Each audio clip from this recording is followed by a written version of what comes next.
Video में दोस्तों हम लोग देखेंगे इलेक्ट्रीशियन फर्स्ट ईयर का दोस्तों ये ऑफिशियल पेपर है जो कि दोस्तों 2 अगस्त 2023 को हुआ था। ठीक, तो 2 अगस्त 2023 का फर्स्ट ईयर का इलेक्ट्रीशियन ट्रेड का ऑफिशियल पेपर है। तो जो भी कैंडिडेट इस बार इलेक्ट्रीशियन ट्रेड का पेपर देने जा रहे हैं सीबीटी एग्जाम ITI का, तो उनके लिए वीडियो काफ़ी हेल्पफुल होगा, क्योंकि इससे का आपको आइडिया लग जाएगा कि पेपर में किस तरह के क्वेश्चन पूछे जाते हैं और पिछले साल से काफ़ी ज़्यादा क्वेश्चन रिपीटेड भी होते हैं। ये दोस्तों हम लोग देखने वाले हैं। तो सबसे पहले यहाँ पर ट्रेड थ्योरी का क्वेश्चन आएगा जो कि 38 क्वेश्चन आपको देखने को मिलेगा, जिसमें पहला क्वेश्चन यहाँ पर करें, what is the permissible leakage current in domestic wiring installation. घरेलू वायरिंग स्थापना में अनुमत रिसाव वर्तमान क्या है। ठीक, तो यहाँ पर देखिए घरेलू वायरिंग स्थापना में अनुमत जो रिसाव होता है वो करंट जो होता है, यहाँ पर देखिए रिसाव लीकेज करंट मतलब यहाँ पर रिसाव नहीं होगा, यहाँ पर करंट लीकेज करंट मतलब होगा यहाँ पर रिसाव धारा, यहाँ पर वर्तमान नहीं होगा। ठीक, तो यहाँ पर देखिए बताया गया है कि वायरिंग इंस्टॉलेशन स्थापना में अनुमत जो लीकेज करंट होता है वह होता है दोस्तों फुल लोड करंट का 1/5000वां गुना। तो यानी कि 1/5000 हो जाएगा गुणे फुल लोड करंट हो जाएगा। ठीक, तो ये होता है दोस्तों आपका फार्मूला घरेलू वायरिंग स्थापना में लीकेज करंट का परमिसिबल मान। अब देखिए दोस्तों यहाँ पर दूसरा क्वेश्चन करा, what is the phase displacement between phase in A 3 phase circuit. 3 कला एसी परिपथ में कलांतर कितना होता है। तो देखिए जो 3 फेज एसी सर्किट होता है उसमें दोस्तों जो कलांतर होता है वह 120 होता है। तो यहाँ पर दोस्तों 120 डिग्री करेक्ट आंसर हो जाएगा। तीसरा क्वेश्चन यहाँ पर करा, what is the power factor of A DC circuit. DC circuit का पावर फैक्टर कितना होता है। तो देखिए डीसी सर्किट का पावर फैक्टर जो होता है वह यूनिट होता है, यानी कि इकाई होता है। चौथा क्वेश्चन करें यहाँ पर, which type of circuit breaker is used above 100 ampere current rating. किस परिपथ भंजक का उपयोग 100 एम्पियर धारा रेटिंग से ऊपर किया जाता है। तो वो रहता है आपका मोल्डेड केस सर्किट ब्रेकर, यानी कि MCCB। तो moulded case circuit breaker MCCB correct answer हो जाएगा। अब देखिए दोस्तों अगला क्वेश्चन यहाँ पर 5वां कह रहा है, what is the rating factor of cable provided with coarse excess current protection. Cable की अतिरिक्त धारा सुरक्षा के लिए कौन से हम लोग धारा रेटिंग कारक का उपयोग करते हैं। ये धारा रेटिंग कारक जो होता है वह 0.81 होता है। ठीक, छठा क्वेश्चन है, what is the reciprocal of inductance in AC parallel circuit. AC समानांतर परिपथ में प्रेरकत्व का पारस्परिक क्या है। देखिए यहाँ पर कह रहा है कि इंडक्टेंस इन AC पैरेलल सर्किट, यानी कि AC पैरेलल सर्किट में इंडक्टेंस के रेसिप्रोकल मतलब होता है आपका समानुपाती। तो इंडक्टेंस के समानुपाती कौन होता है, तो सब्सटेंस होता है। ठीक, तो सब्सटेंस यहाँ पर करेक्ट आंसर हो जाएगा। 7वां क्वेश्चन करा, what is the expansion of ECC। ECC का फुल फॉर्म क्या होता है। तो ECC का फुल फॉर्म होता है अर्थ कंटिन्यूटी कंडक्टर।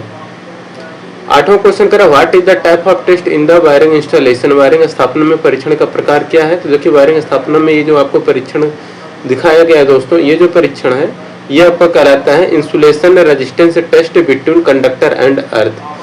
चालकों एवं भूमि के मध्य कुचालक प्रतिरोध जांच का ये दोस्तों फिगर दिया गया है। ठीक, अब देखिए दोस्तों यहाँ पर 9 नंबर का क्वेश्चन कर रहे हैं, which device converts sunlight into electrical energy. कौन सी युक्ति सूर्य की रोशनी को इलेक्ट्रिकल यानी कि विद्युत ऊर्जा में बदलता है। यानी कि प्रकाश को विद्युत ऊर्जा में कौन बदलता है, तो वो बदलता है दोस्तों फोटोवोल्टाइक सेल। तो फोटोवोल्टाइक सेल की सहायता से हम लोग सनलाइट को हम लोग इलेक्ट्रिकल एनर्जी में कन्वर्ट करते हैं। 10 नंबर क्वेश्चन है, what is the name of the part in power transformer. Power transformer में भाग का नाम बताना है। तो देखिए पावर ट्रांसफार्मर में यहाँ पर जो भाग दिखाया गया पावर ट्रांसफार्मर का, ये बुकहोल्ज रिले है। ठीक, तो बुकहोल्ज रिले यहाँ पर करेक्ट आंसर हो जाएगा। 11 नंबर क्वेश्चन कर रहा है, what is the function of current reverser in earth resistance tester. Earth प्रतिरोधक परीक्षक में धारा उत्क्रमक का कार्य क्या है। तो देखिए अर्थ प्रतिरोध परीक्षक में धारा उत्क्रमक का कार्य जो होता है वो रहता है दोस्तों change DC supply into AC supply, यानी कि DC सप्लाई को AC सप्लाई में बदलना होता है। 12 नंबर क्वेश्चन कर रहे हैं, which loss of transformer is determined by short circuit test. Short circuit test द्वारा ट्रांसफार्मर के किस हानि का निर्धारण किया जाता है। तो देखिए शॉर्ट सर्किट टेस्ट द्वारा ट्रांसफार्मर के जिस हानि का निर्धारण किया जाता है वह रहता है आपका कॉपर लॉस, यानी कि ताम्र हानियां। 13 नंबर का क्वेश्चन यहाँ पर कह रहा है what is the use of Britannia T joint. Britannia T joint का उपयोग क्या है? तो देखिए ब्रिटानिया टी ज्वाइंट होता है आपका tapping the service connection from overhead line. तो सिरोपरी लाइन से सेवा जुड़ाव हेतु जोड़ने के लिए हम लोग ब्रिटानिया टी ज्वाइंट का प्रयोग करते हैं। 14 नंबर क्वेश्चन यहाँ पर करें which instrument is used to test new domestic wiring installation. नए घरेलू वायरिंग स्थापना का परीक्षण करने के लिए किस उपकरण का उपयोग किया जाता है? तो देखिए दोस्तों कि जो भी नए घरेलू वायरिंग स्थापना का परीक्षण करने के लिए हम लोग जो उपकरण यूज करते हैं वह रहता है मेगर। ठीक, तो मेगर यहाँ पर करेक्ट आंसर हो जाएगा। 15 नंबर क्वेश्चन है what is the formula for resonance frequency. तो रिजोनेंस फ्रीक्वेंसी का मान कितना होता है, उसका फार्मूला होता है F = 1/2 पाई √LC होता है। अब देखिए यहाँ पर 16 नंबर क्वेश्चन कर which parameter is the cause of loading effect on measuring instrument. मापक यंत्रों पर लोडिंग प्रभाव का कारक कौन सा पैरामीटर है? तो देखिए मापक यंत्रों पर लोडिंग इफेक्ट जो होता है का कारक वो जो पैरामीटर रहता है वह रहता है आपका लो सेंसिटिविटी, कम संवेदनशीलता। 17 नंबर क्वेश्चन है why system earthing is different in utilisation than equipment earthing. उपकरण अर्थिंग की तुलना में सिस्टम अर्थिंग अलग क्यों है? तो देखिए उपकरण अर्थिंग की तुलना में सिस्टम अर्थिंग जो अलग होता है ये रहता है it is associated with current carrying conductor. यह धारावाहक चालकों से संबंधित है। ठीक, यहाँ पर सी आंसर करेक्ट हो जाएगा। 18 number question what is the use of pincer. Pincer का उपयोग हम लोग कहाँ पर करते हैं? तो देखिए जो पिंसर होता है इसका प्रयोग हम लोग लकड़ी में से पिन तथा कीलों को निकालने के लिए करते हैं। तो extracting the pin nails from the wood यहाँ पर करेक्ट आंसर हो जाएगा। 19 नंबर क्वेश्चन करा what is the unit of insulation resistance. कुचालक प्रतिरोध की इकाई क्या है? तो देखिए इंसुलेशन रेजिस्टेंस की जो इकाई होती है वह मेगा ओम में हम लोग मापते हैं। 20 नंबर क्वेश्चन करें which property of magnet is illustrated. तो चुंबक की कौन सी विधि या विशेषता दर्शाई गई है? तो देखिए चुंबक की जो विशेषता दर्शाई गई है दोस्तों यह विशेषता कहलाती है आपका डायरेक्टिव प्रॉपर्टी। तो दिशीय विशेषता यहाँ पर करेक्ट आंसर हो जाएगा। 21 नंबर क्वेश्चन करा what is the fusing factor of rewirable fuse. Rewirable fuse का जो फ्यूजिंग फैक्टर होता है कितना होता है? तो रिवायरेबल फ्यूज का फ्यूजिंग फैक्टर होता है 1.4।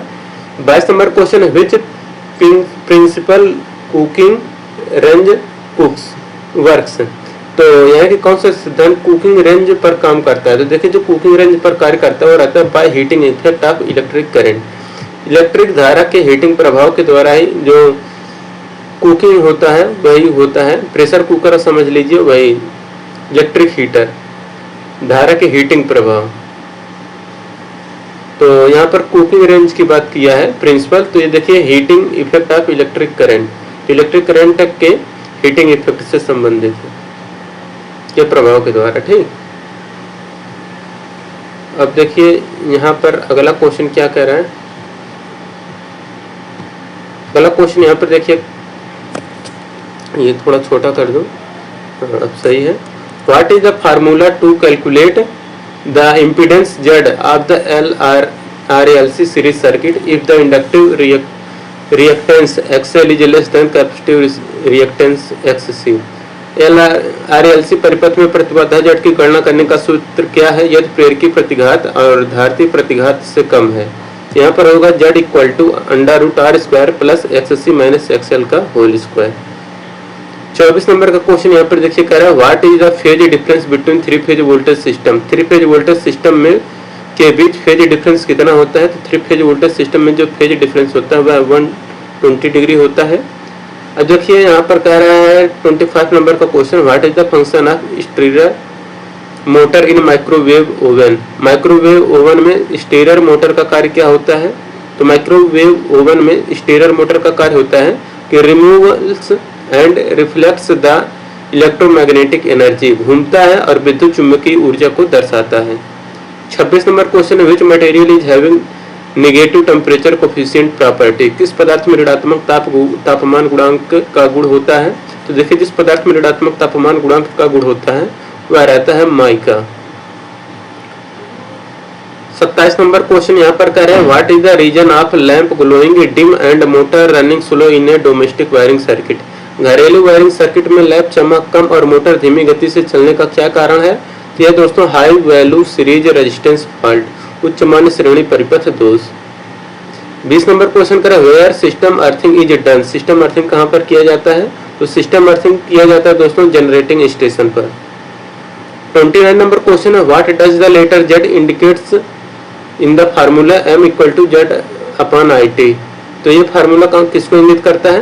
तो ये दोस्तों करता है विद्युत रासायनिक तुल्यांक को करता है, यानी कि ईसीई ऑफ इलेक्ट्रोलाइट, विद्युत अपघट्ट का विद्युत रासायनिक तुल्यांक। 30 नंबर क्वेश्चन है, what will be the first aid to be given to stop the bleeding of the victim. पीड़ित से रक्त के स्राव या बहाव को रोकने के लिए क्या प्राथमिक चिकित्सा उपलब्ध कराई जाती है? तो इसके लिए किया जाता है दोस्तों applying pressure over the injured portion. चोट लगे हुए भाग पर दबाव डाल के हम लोग पीड़ित व्यक्ति के रक्त बहाव को हम लोग रोक सकते हैं।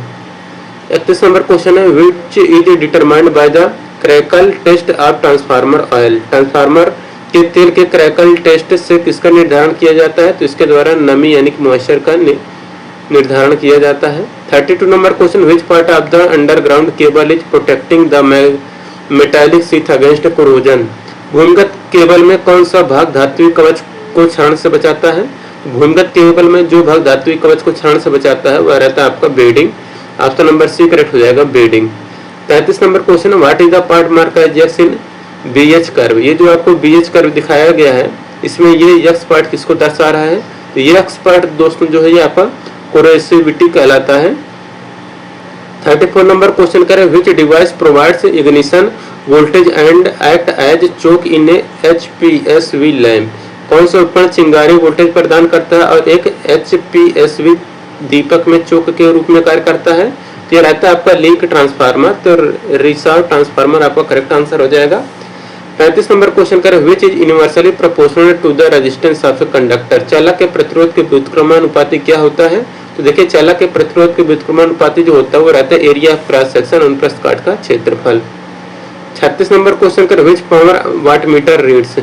तो वाट मीटर जो होता है कौन से शक्ति या पावर को मेजर करता है? तो वाट मीटर ट्रू पावर को मेजर करता है, वास्तविक शक्ति को मापता है। What is the purpose of the flexible cord in domestic wiring. घरेलू तारों में लचीली तारों का क्या उद्देश्य है? तो देखिए घरेलू तारों में लचीली तारों का जो उद्देश्य है यह रहता है कनेक्शन ट्रांसपोर्टेबल अप्लायंसेज, ट्रांसपोर्टेबल उपकरण कनेक्शन। आपका करेक्ट आंसर हो जाएगा। 38 number question, what is the type of test in domestic wiring installation. घरेलू वायरिंग स्थापना में परीक्षण का प्रकार क्या है? तो देखिए घरेलू वायरिंग स्थापना में परीक्षण का दोस्तों ये जो प्रकार दिखाया गया है ये आपको पोलरिटी टेस्ट है। ऑप्शन नंबर सी यहाँ पर करेक्ट हो जाएगा। दूसरा क्वेश्चन अब देखिए यहाँ पर जो है दोस्तों आपका यहाँ पर वर्कशॉप कैलकुलेशन एंड साइंस का 6 क्वेश्चन आपको देखने को मिलेगा। पहला क्वेश्चन यहाँ पर करें, what is the equal to sine theta. Sine theta बराबर होता है लंब बटा कर्ण। तो लंब बटा कर्ण को हम लोग बोलते हैं अपोजिट साइड बटे हाइपोटेनस। दूसरा क्वेश्चन यहाँ पर कर, which is example for second order liver. द्वितीय ऑर्डर लीवर का कौन सा उदाहरण है? देखिए जो द्वितीय ऑर्डर लीवर होता है वह आपका बॉटल ओपनर, जो बॉटल को ओपन करने के लिए रहता है वह द्वितीय ऑर्डर लीवर रहता है। ठीक। तीसरा क्वेश्चन है, व्हाट आर फंडामेंटल यूनिट। मूलभूत इकाइयां कौन सी है? तो देखिए लंबाई, मास और टाइम ये आपका फंडामेंटल यूनिट है। चौथा question, which metal contains iron as a major content. निम्न में से कौन सी धातु में प्रमुख सामग्री के रूप में लोहा होता है? तो नाम से स्पष्ट है कि फेरस मटेरियल, जिसमें फेरस हो यानी कि लोहा हो तो उसको हम लोग फेरस मेटल कहते हैं। What denotes letter capital M in MKS system. MKS system में एम किसको बताता है? तो ये बताता है मीटर, किलोग्राम और सेकंड को। तो एम है हो जाएगा आपका मीटर। छठा क्वेश्चन करें, which example for third order lever. तृतीय ऑर्डर लीवर का उदाहरण कौन सा है? तो फॉर्सेप्स ये आपका तृतीय ऑर्डर लीवर का उदाहरण है। अब देखिए इंजीनियरिंग ड्राइंग का दोस्तों यहाँ पर 6 क्वेश्चन देखने को मिलेगा आपको। क्या रहे, identify the line B. Line B को पहचाने। यहाँ पर दोस्तों आपको लाइन बी दिखाया गया किस प्रकार का लाइन है। तो ये जो लाइन है दोस्तों आपका डायमेंशन लाइन कहलाता है, आयाम रेखा। दूसरा क्वेश्चन करें, identify the name of the prism. इसमें देखिए प्रिज्म का नाम बताना है। तो देखिए 1 2 3 4 5 और 6 भाग है। तो ये आपका हेक्सागोनल प्रिज्म हो जाएगा। ऑप्शन नंबर ए करेक्ट हो जाएगा, हेक्सागोनल प्रिज्म। तीसरा क्वेश्चन करें, identify the name of the tool. तो ये रिंच है, तो रिंच हो जाएगा यहाँ पर देखिए ओपन एंड स्पैनर रिंच हो जाएगा। तो ओपन एंड स्पैनर यहाँ पर करेक्ट आंसर हो जाएगा। ठीक। चौथा क्वेश्चन यहाँ पर कर, which arrow head is correct as per standard. मानक के अनुसार कौन सा तीर सही है? तो देखिए यहाँ पर ये तरह का जो तीर होगा वही सही होगा, जो इसका नुकीला हो। यहाँ पर देखेंगे तो ये नुकीला नहीं है, ये छोटा है, तो ये नुकीला वाला जो सबसे लंबा होगा वही आपका सही होगा। पांचवा क्वेश्चन है identify the name of the tool. देखिए यहाँ पर इस टूल का नाम बताना, तो यहाँ पर देखेंगे एक बाल की तरह दिख रहा होगा, तो बाल की तरह दिख रहा है तो ये आपका बाल पिन हैमर हो जाएगा। छठा क्वेश्चन कर identify the conventional symbol of material. ये किस प्रकार के सिंबल मटेरियल का सिंबल है, तो ये दोस्तों है आपका इस्पात का सिंबल। एम्प्लॉयबिलिटी स्किल का दोस्तों अब यहाँ पर आपको 25 क्वेश्चन देखने को मिलेगा, जिसमें कि दोस्तों पहला क्वेश्चन करें which of this is the full form of SWOT। SWOT का फुल फॉर्म क्या होता है, तो SWOT का फुल फॉर्म होता है स्ट्रेंथ वीकनेस अपॉर्चुनिटी थ्रेट। तो यहाँ पर आपका करेक्ट आंसर हो जाएगा स्ट्रेंथ वीकनेस अपॉर्चुनिटी थ्रेट। दूसरा क्वेश्चन यहाँ पर कह रहा है as compare to small scale business larger scale business require. लघु उद्योग की तुलना में बड़े पैमाने पर व्यवसाय की आवश्यकता है। ये हो जाएगा मोर नंबर ऑफ पर्सन, अधिक व्यक्तियों की। ठीक। तीसरा क्वेश्चन यहाँ पर a person with a growth mind set is always willing to. एक विकास मानसिकता वाला व्यक्ति हमेशा कैसा तैयार रहता है, तो एक विकास मानसिकता वाला व्यक्ति हमेशा ग्रो चेंज और लर्न यानी कि बढ़ो बदलो और सीखने के लिए हमेशा तैयार रहता है। चौथा क्वेश्चन यहाँ पर कह रहा है कि प्रोबिंग क्वेश्चन हेल्प्स यू। जांच करने वाले प्रश्न आपकी मदद करते हैं। तो देखिए जांच करने वाले जो प्रश्न रहते हैं ये मदद करते हैं to identify customer specific need. ग्राहक की विशिष्ट आवश्यकताओं की पहचान करने के लिए जांच करने वाले प्रश्न मदद करते हैं। पांचवा क्वेश्चन करें Noisli physically discomfort of hotness और कोल्डनेस कम्स अंडर। शोर, गर्मी या ठंडी वाली शारीरिक असहजता किसके अंतर्गत आती है, तो ये इन्वायरमेंट बैरियर यानी कि पर्यावरणीय बाधा के अंतर्गत आती है। छठा क्वेश्चन कह रहा है कि listening to song only to derive pleasure comes under. आनंद प्राप्त करने के लिए केवल गाने सुनना किसके अंतर्गत आता है, तो देखिए आनंद प्राप्त करने के लिए केवल गाने सुनना ये आपका अप्रिसिएटिव लिसनिंग यानी कि प्रशंसात्मक लिसनिंग के अंतर्गत आता है। सातवां क्वेश्चन है कि सही प्रश्न को यहाँ पर चूज करना है, फिल इन द ब्लैंक है। वर्ड यहाँ पर हो जाएगा who is the speaker at the function, यानी कि फंक्शन में कौन स्पीकर है। तो देखिए जो जीवित प्राणी रहते हैं उनके लिए हम लोग हु का प्रयोग करते हैं, जैसे मनुष्य हो गए तो इनके लिए हम लोग हु का प्रयोग करते हैं। अब देखिए दोस्तों अगला क्वेश्चन यहाँ पर क्या कह रहा है, कह रहे हैं यहाँ पर 8वें नंबर का which approach is used to gain access the foreign markets and quickly promote and organisation interest. विदेशी बाजारों तक पहुंच प्राप्त करने और संगठनों के हित को जल्दी बढ़ावा देने के लिए किस दृष्टिकोण का उपयोग किया जाता है, इसके लिए ज्वाइंट वेंचर यानी कि संयुक्त उद्यम का प्रयोग किया जाता है। नवा क्वेश्चन करें a written description of duties and responsibilities to be carried out in a job is called. किसी कार्य में किए जाने वाले कर्तव्य और जिम्मेदारियों का लिखित विवरण क्या कहलाता है, तो इसको हम लोग कहते हैं जॉब डिस्क्रिमिनेशन यानी कि नौकरी का विवरण। तो किसी कार्य में किए जाने वाले कर्तव्य और जिम्मेदारियों को लिखित विवरण को हम लोग जॉब डिस्क्रिप्शन कहते हैं।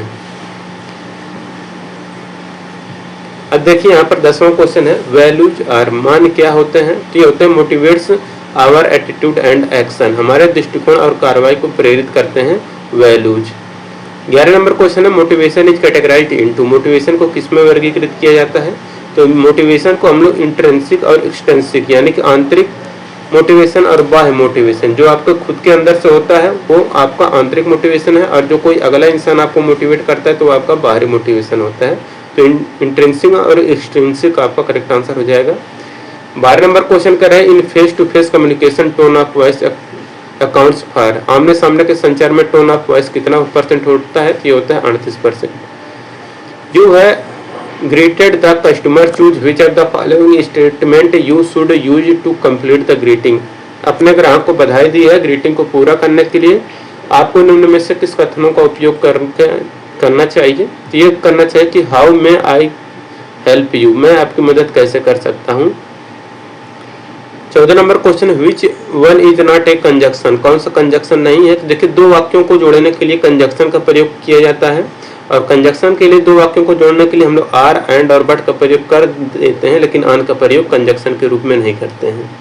15 नंबर क्वेश्चन यहाँ पर कह रहे हैं which one is a cardinal number, cardinal number कौन सा है, तो कार्डियल नंबर है आपका 1। 16 नंबर क्वेश्चन है फीडबैक हेल्प्स टू, फीडबैक किस में मदद करता है, तो फीडबैक दोस्तों देखिए, इम्प्रूव द सर्विस, सेवा में सुधार करने में भी मदद करता है। Modify the process of system, तो प्रक्रिया प्रणाली को भी संशोधित करने में फीडबैक काफी मदद करता है। मीट कस्टमर सेटिस्फैक्शन बेटर, ग्राहकों की संतुष्टि को बेहतर तरीके से पूरा करने में भी फीडबैक मदद करता है। यहाँ पर all of above correct answer हो जाएगा। 17 नंबर क्वेश्चन देखिए, कह रहा है इथिक्स मीन्स, नैतिकता का अर्थ क्या होता है? तो ये होता है दोस्तों डिसाइड व्हाट इज राइट और wrong for a human conduct, यानी कि तय करें कि मानव आचरण के लिए क्या सही है और क्या गलत है, यही आपका इथिक्स यानी कि नैतिकता होता है।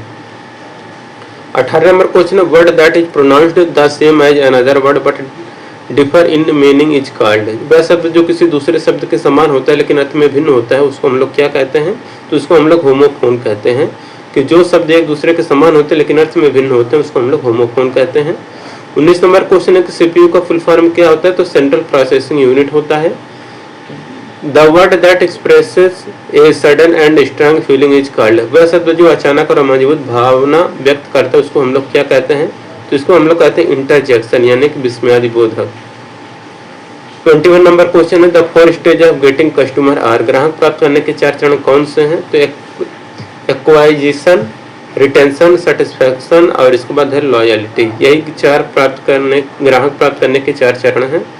22 नंबर क्वेश्चन है which if the following statement is true, कौन सा कथन सही है? तो ये कथन सही है कि the more problem you solve the better you will get a problem solving, यानी कि आप जितने अधिक समस्याओं का समाधान करेंगे समस्याओं को सुलझाने में आप उतने ही बेहतर होंगे।